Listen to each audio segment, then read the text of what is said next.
Guys, இன்னைக்கு நம்ம சேனலில் காரசாரமாக ஹோட்டல் ஸ்டைலில் குடல் சூப் எப்படி செய்ய போகிறோம் தான் பார்க்க போகிறோம். அது பார்க்கறதுக்கு முன்னாடி குடல் சூப்னால் என்னென்ன நமக்கு நன்மைகள் கிடைக்குதுன்னு சொல்லி பார்க்கலாம். எக்கச்சக்கமான நன்மைகள் இருக்குங்க. இதில் அல்சர், சளி, இந்த மாதிரி கை கால் வலி, ரொம்ப டயர்ட்னஸாக இருக்கவங்க கூட இதை குடித்தாங்கன்னா பிரிஸ்க் ஆயிடுவாங்க. அந்த அளவுக்கு ஹெல்த் பெனிஃபிட்ஸ் இருக்குது. இப்போ நம்ம சூப் எடுத்து குடிச்சிட்டு ரிமைனிங் குடல்லாம் வந்து கிரேவி மாதிரி பண்ணிடலாம். இட்லிக்கு செய்யலாம், சாதத்துக்கு செய்யலாம். அந்த அளவுக்கு இது ரொம்ப டேஸ்டான ஒரு ரெசிபிங்க.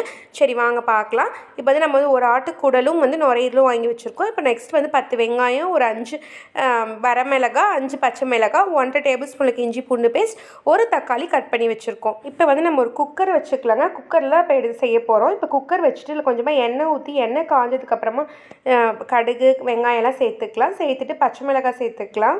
சேர்த்துட்டு வரமிளகாவும் சேர்த்துக்கலாங்க. நான் 5 பச்சை மிளகாய் 5 வரமிளகாய் எடுத்து வச்சுருந்தேன்.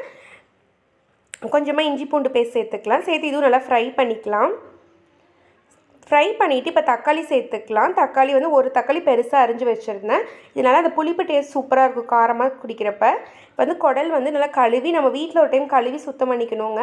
இப்போ வந்து நுரையீரலும் சேர்த்துக்கலாம். நுரையீரலில் வளர்கிற பிள்ளைங்களுக்கு கொடுத்தா அவ்வளோ ஹெல்த்திங்க. நீங்கள் குழந்தைங்கலேருந்து பெரியவங்க வரைக்கும் இது வந்து தாராளமாக சாப்பிட்லாம். இது ரொம்ப ரொம்ப ஹெல்த்தியான ஃபுட்டு. அது ஃபஸ்ட்டு நம்ம இந்த சூப் எடுத்துட்டோம் அப்படின்னா சூப்பில் தாங்க எல்லா ஹெல்த் சத்தும் இருக்கும். நம்ம அதை ஃபஸ்ட் நம்ம எப்படி வந்து டிஃப்ரெண்ட்டாக செஞ்சு குடிக்கலாம் அப்படின்னு தாங்க நம்ம இப்போ செஞ்சுட்ருக்கோம். இப்போ பாருங்கள், மஞ்சள் உப்பு சேர்த்துட்டு நல்லா ஒரு வேக்காடு வேக வச்சு எடுத்தாச்சு. இப்போ பாருங்கள் எப்படி இருக்குன்ட்டு. இதுக்கப்புறம் நம்ம தண்ணி சேர்த்துக்கலாம். இப்போ நம்ம வீட்டில் 5 பேர் இருக்கோங்க. தண்ணி வந்து 5 டம்ளர் சேர்த்துறோம். அதுலேயும் 1 டம்ளர் அளவுக்கு தண்ணி இருக்குது. ஏன்னா அரை வேக்காடில் வந்து தண்ணி வெளியே வந்துருச்சு. இப்போ அது ஒரு கொதி கொதிச்சதுக்கப்புறமா கருவேப்பிலை சேர்த்து இது ஒரு கொதி கொதிச்சதுக்கப்புறமா நம்ம குக்கர் போட்டு இதை குக்கர் மூடி போட்டு மூடி வச்சிடலாங்க.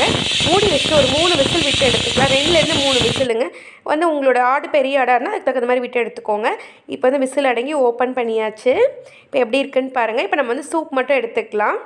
நல்லா ஹோட்டல் ஸ்டைலில் நல்லா மணக்க மணக்க காரசாரமான குடல் சூப் ரெடி ஆயிடுச்சுங்க. இப்போ லாஸ்ட்டாக கொத்தமல்லி ஃப்ளேவருக்காக போட்டுக்கிறோம். காரம் பத்தலை அப்படின்னா நீங்கள் கொஞ்சம் பெப்பர் தூள் போட்டுக்கோங்க. எங்களுக்கு காரம் இதுவே நல்லா சுருக்குன்னு இருந்தது. செம்மையாக இருக்குங்க பார்க்கவே. நல்லா டேஸ்ட் பண்ணி பார்த்ததுக்கு நல்லா சுவையாக இருந்தது. இது பாருங்கள், குழந்தைங்க எல்லாம் ரொம்ப விரும்பி சாப்பிடுவாங்க. இப்போ வின்டர் வேறு வருதுங்க. நம்ம வந்து இது கண்டிப்பாக அடிக்கடி செஞ்சு கொடுங்க குழந்தைங்களுக்கு. இது ரொம்ப விரும்பி தான் குடிப்பாங்க. நம்ம வந்து இப்போ அப்படியே சீரகம், மிளகு, மஞ்சத்தூள் போட்டு குடித்தா அது ஒரு மாதிரி கவுச்சி அடிக்கிற மாதிரி இருக்கும். இது ரொம்ப சூப்பராக இருக்கும். இந்த வீடியோ உங்களுக்கு பிடிச்சிருந்ததுன்னா லைக் பண்ணுங்கள், ஷேர் பண்ணுங்கள், கமெண்ட் பண்ணுங்கள்.